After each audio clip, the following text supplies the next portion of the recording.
Hello guys, welcome to mindset matters YouTube channel.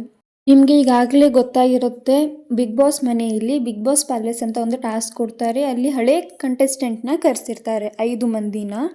ಅದರಲ್ಲಿ Max ಮಂಜು ಅವರು ಇರ್ತಾರೆ. ಮ್ಯಾಕ್ಸ್ ಮಂಜು ಅವರು ಬಿಗ್ ಬಾಸ್ ಮನೆಯಿಂದ ಹೊರಗೆ ಬಂದ ತಕ್ಷಣ ಗಿಲ್ಲಿ ಫ್ಯಾನ್ಸ್ಗೆ ಸಾರಿ ಕೇಳ್ತಾರೆ, ಕ್ಷಮೆ ಕೇಳ್ತಾರೆ. ಯಾಕೆ ಅಂದರೆ ಬಿಗ್ ಬಾಸ್ ಮನೆಯಿಂದ ಹೊರಗೆ ಬಂದ ತಕ್ಷಣ ಎಲ್ಲ ಕಮೆಂಟ್ಸ್ನಲ್ಲೂ ಬರೀ ಗಿಲ್ಲಿ ಗಿಲ್ಲಿ ಗಿಲ್ಲಿ ಅಂತ ಇರೋದನ್ನು ನೋಡಿ ಮ್ಯಾಕ್ಸ್ ಮಂಜು ಅವರಿಗೆ ಶಾಕ್ ಆಗುತ್ತೆ. ಅವ್ನ ಅವ್ನ ಫ್ರೇಮು ನೋಡಿ ಅವರಿಗೆ ಶಾಕ್ ಆಗುತ್ತೆ. ಹಾಗೆ ಅವರು ಹೇಳ್ತಾರೆ, ನಾನು ಬೇಕಂತಲೇ ಅಲ್ಲಿ ಗಿಲ್ಲಿ ಅವರ ಪೇಷನ್ಸ್ನ ಚೆಕ್ ಮಾಡಿಲ್ಲ. ಬಿಗ್ ಬಾಸ್ ಅವರು ನಮಗೆ ಒಳಗಡೆ ಕಳಿಸ್ಬೇಕಾದ್ರೆ ಒಂದು ಟಾಸ್ಕನ್ನು ಕೊಟ್ಟು ಕಳಿಸ್ತಾರೆ.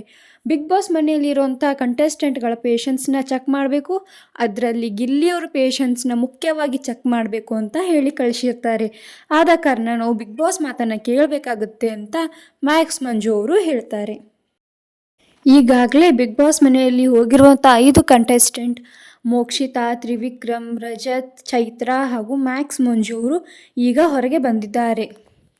ನಿಮಗೆ ಈ ನನ್ನ ವಿಡಿಯೋ ಇಷ್ಟ ಆದರೆ ಲೈಕ್ ಮಾಡಿ, ಶೇರ್ ಮಾಡಿ, ಸಬ್ಸ್ಕ್ರೈಬ್ ಮಾಡಿ.